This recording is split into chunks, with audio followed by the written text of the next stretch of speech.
ಮದುವೆಯ ಈ ಬಂಧ ಅನುರಾಗದ ಅನುಬಂಧ ಏಳೇಳು ಜನುಮದಲು ತೀರದ ಸಂಬಂಧ ಮದುವೆಯ ಈ ಬಂಧ. ಬೈಕ್ ಮೇಲೆ ಹೀರೋ ಮುಂದೆ ಬರ್ತಿರೋ ಈ ವರನ ಹೆಸರು ಪುನೀತ್. ಚಿಕ್ಕಮಗಳೂರು ತಾಲೂಕಿನ ಕಳಸಾಪುರ ನಿವಾಸಿ. ಪದವಿ ಮುಗಿಸಿರೋ ಈತನಿಗೆ ಮನೆಯವರು ಕಳೆದ 2 ವರ್ಷಗಳಿಂದ ವಧುವಿಗಾಗಿ ಹುಡುಕಾಟ ನಡೆಸಿದ್ರು. ಆದ್ರೆ ಎಲ್ಲೂ ಸಿಕ್ಕಿರಲಿಲ್ಲ. ಹುಡುಕಿ ಮನೆಯವರೇ ಸೋತಿದ್ರು. ಆದ್ರೆ ಹಾಸನ ಜಿಲ್ಲೆಯ ಅರಸೀಕೆರೆ ತಾಲೂಕಿನ ಬಾಣಾವರಕ್ಕೆ ಮದ್ವೆಗೆಂದು ಹೋದಾಗ ಕಣ್ಣಿಗೆ ಬಿದ್ದಿದ್ದೆ ಈ ಲಾವಣ್ಯ. ಈಕೆಯನ್ನ ನೋಡಿದ ಕೂಡಲೇ ನಮ್ಮ ಹುಡುಗನಿಗೆ ತಕ್ಕ ಜೋಡಿ ಎಂದು ಮನೆಯವರು ಫಿಕ್ಸ್ ಆಗಿದ್ದಾರೆ. ಯಾಕಂದ್ರೆ ಇಬ್ಬರು 3 ಅಡಿ, ಒಳ್ಳೆ ಜೋಡಿ ಎಂದು ಹುಡುಗಿ ಮನೆಯವರಿಗೆ ಕೇಳಿದ್ದಾರೆ. ವರನನ್ನ ಹುಡುಕಿ ರೋಸಿ ಹೋಗಿದ್ದ ವಧುವಿನ ಪೋಷಕರು ಕೂಡ ಹಸಿರು ನಿಶಾನೆ ತೋರಿಸಿದ್ದಾರೆ.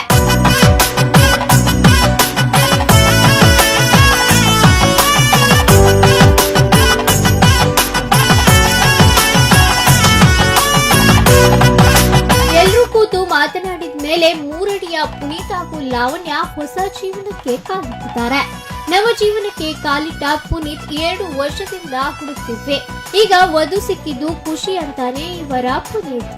ಮತ್ತೆ ಹೊಸದಾಗಿ ಮದುವೆ ಆಗಿದೆ, ನಿಮ್ಮ ಜೋಡಿ ಯಾವ ರೀತಿ ನೋಡ್ಕೋಬೇಕು? ಜೋಡಿನೇ ಎಲ್ಲ ನೋಡ್ಕೊಂಡ್ರಲ್ಲ ಆ ಥರ ನೋಡ್ಕೋಬೇಕು. 4 ಜನ ಆಡ್ಕೊಂಡಂಗೆ ಇರ್ಬೇಕಷ್ಟೇ ಮದುವೆ ಆದ್ಮೇಲೆ, ಇನ್ನೇನು ಇಲ್ಲ ಅಷ್ಟೇ. ಕುಟುಂಬದ ಸದಸ್ಯರ ಜೊತೆ ಎಲ್ಲರ ಜೊತೆ ಸೇರಿ ಒಟ್ಟಾಗಿ ಸಂತೋಷದ ಮದುವೆ ಆಗಿದ್ದೀರಾ? ಎಲ್ಲರ ಜೊತೆ ಸೇರಿ ಮದುವೆ ಯಾವ ರೀತಿ ನಿಮಗೆ ಖುಷಿ ಆಗುತ್ತೆ? ಅಲ್ಲ, ಅಪ್ಪ ಅಮ್ಮ ನೋಡಿ ಮದುವೆ ಮಾಡಿದ್ವಿ ಹೇಳಿ, ಹೇಗೆ ನೋಡಿದ್ರೆ ಏನಾದ್ರು ಅಲ್ಲ, ಅಪ್ಪ ಅಮ್ಮ ನೋಡಿ ಮದುವೆ ಮಾಡಿದ್ವಿ ಆ ಹುಡುಗಿನ ಯಾವ ರೀತಿ ನೋಡ್ಕೊಂಡ್ರೆ ಮುಂದೆ ಯಾವ ರೀತಿ ಲೀಡ್ ಮಾಡ್ಬೇಕಂತ? ಏನಿಲ್ಲ, ಮಾಮೂಲಿ ಎಲ್ಲ ಹಿಂಗೆ ನೋಡ್ಕೊಂತಾರೆ. ಒಂದು ಗಂಡಿಗೆ ಒಂದು ಹೆಣ್ಣು ಇದ್ದೇ ಇರ್ತಾಳೆ ಎಂಬ ನಾಲ್ನುಡಿ ಇದ್ರೂ ಮದುವೆಯಾಗುವುದಕ್ಕೆ ಋಣ ಇರಬೇಕು.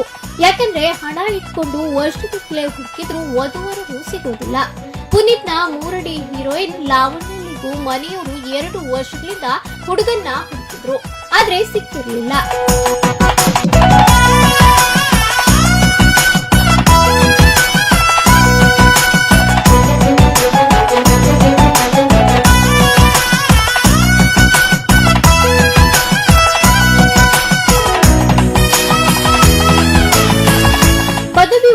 ಈಕೆಯು ನಾನು 3 ಅಡಿ ಇದ್ದೇನೆ, ಯಾರು ಮದ್ವೆಯಾಗ್ತಾರೆಂದು ಮದ್ವೆ ಆಸೆ ಬಿಟ್ಟಿದ್ಲು. ಆದ್ರೀಗ ಈಕೆಗೂ ಖುಷಿಯಾಗಿದೆ. ಆದ್ರೆ ಆರಂಭದಲ್ಲಿ ಹುಡುಗಿ ಮನೆಯವರಿಗೆ ಪುನೀತ್ಗೆ ಕೊಡಲು ಇಷ್ಟವಿರಲಿಲ್ವಂತೆ. ಯಾಕಂದ್ರೆ ಇಬ್ರು ಕುಳ್ಳರೆ. ಆದ್ರೆ ಹೇಗೆ ಸಂಸಾರ ಮಾಡ್ತಾರೆ, ಮಗಳು ಹೇಗಿರ್ತಾಳೋ ಏನೋ ಭಯದಿಂದ ಮದುವೆಗೆ ಹಿಂದೇಟು ಹಾಕಿದ್ರು. ಆದ್ರೆ ಹುಡುಗನೇನೋ ಓದಿದ್ದಾನೆ, ಬುದ್ಧಿವಂತ, ವ್ಯವಹಾರಸ್ಥ, ಮನೆ ಕಡೆಯೂ ಚೆನ್ನಾಗಿದ್ದಾರೆಂದು ಎಲ್ಲರೂ ಮುಂದೆ ನಿಂತು ಮದುವೆ ಮಾಡಿ ಖುಷಿ ಪಟ್ರೆ ಲಾವಣ್ಯ ಕೂಡ ಪುನೀತ್ ಮನದರಸಿಯಾಗಿ ಸಂತೋಷದಿಂದಿದ್ಲು.